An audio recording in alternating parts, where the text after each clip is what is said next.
Myself, Dr. Ajay Kumar Patwari. I am a practicing diabetologist at Dhanbad. We have been in this practice for the last more than 12 years, and we have been seeing diabetic and cardiometabolic diseases and the consequence of these diseases leading to many disasters.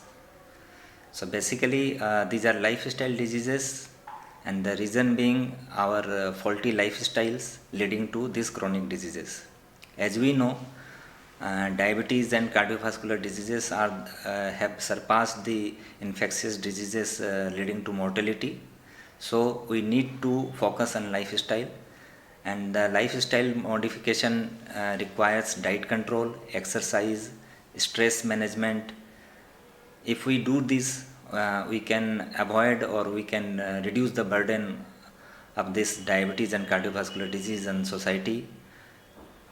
So basically, every person needs to exercise. If we don't run, the disease will run in our family. So every person should exercise around 150 minutes per week, or that is 30 minutes a day. This is the minimum, but those who are obese, they should shed weight, and for them the exercise duration should be much higher than 30 minutes minimum. They should do around 45 to 1 hour. Exercise can be of various types according to one's needs. One needs to go to a physician and see before what exercise he can do. Aerobic exercise are the best exercise, where you can aerobic exercise like walking, jogging, swimming. These are various exercise. We can play outdoor games like badminton, lawn tennis, which is available. Strength exercise, we can join a gym. We can do different strength training exercises there. Yogas are there. Those who cannot go to gym, those who cannot do exercise due to some disability, they can do yoga. There are various yogas which have been found to be helpful in diabetes and cardiovascular disease. Then there are people who don't have time. Basically, nowadays people have become very busy, and they have lesser time. So those who don't have the time, they can at least do some exercise type, like instead of in the office, instead of using the intercoms, they can walk up to the chamber to whom they have to talk. They can use stairs instead of lift. They can board down from the bus 1 or 2 stops before the destination of the office, so that they can walk. Similarly, catching the bus after walking 1 to 2 stops further from the office, and similarly getting down 1 to 2 stops before home.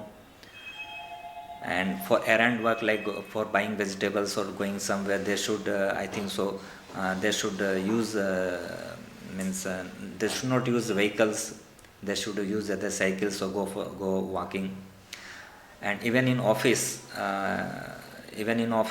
we can have this like cycles type thing, cycles etc., stationary cycles which can be used. In home, they can do treadmill. So these various activities they can do, who don't have time or who don't have fields etc. for running. Basically, government should run a program where the schools, they should have a dedicated period for exercise. So because the healthy lifestyles are built early in the life. So I always stress on parents to send their children outdoors to play outdoor games. And nowadays, when we are living in flats with single child or 2 childs, this is becoming more manifested, where they are hooked on to TV, mobile, and they don't want to go outdoors. Once there was there when children were playing only out. Now we have to force them to go and play outside. So in the society, they should have a place where the children can play, means they can play. So exercise forms an integral part of decreasing these lifestyle diseases. Similarly is our diet. Diet plays an important role. As we know, today is a lifestyle of fast food. Even when we go outside, children wants to go to mall, they wants to have this pizza, burger, and all those things. So instead of going to malls nowadays, we should go sometimes even to the parks, etc., where it is available. And even when we are taking our children to outside to a hotel or somewhere, we should have a balance regarding what they eat. So we should mix some according to their choice also, and make it some healthy portions also should be there.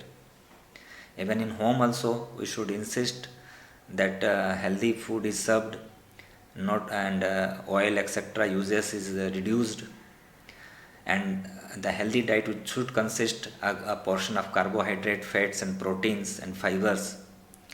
One portion of fruit should always be given. It should always be included in the diet, and the fat component should not exceed 20 to 30% of the total calories intake, and of the fats, saturated fats should be further minimized to 10%.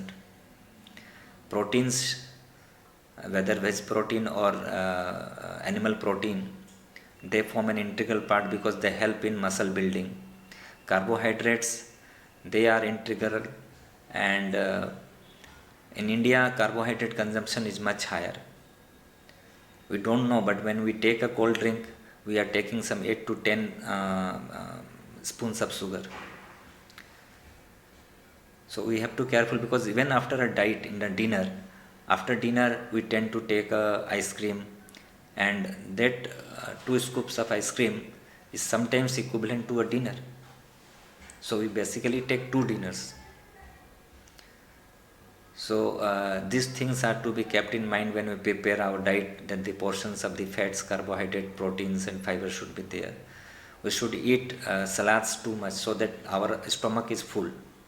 We should fill our stomach with salads because they are rich in fiber, low in calories. Alcohol consumption should be minimized, because when we take alcohol,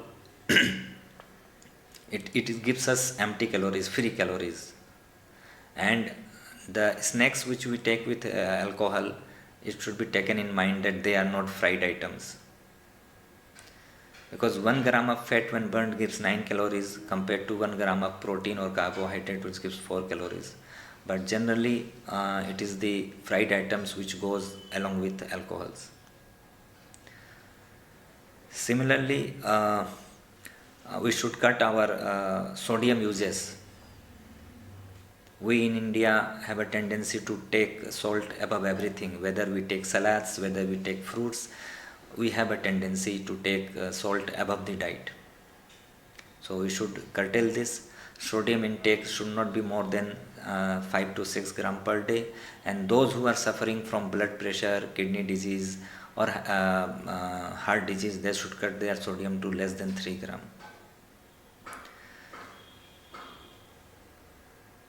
Stress management varies from person to person.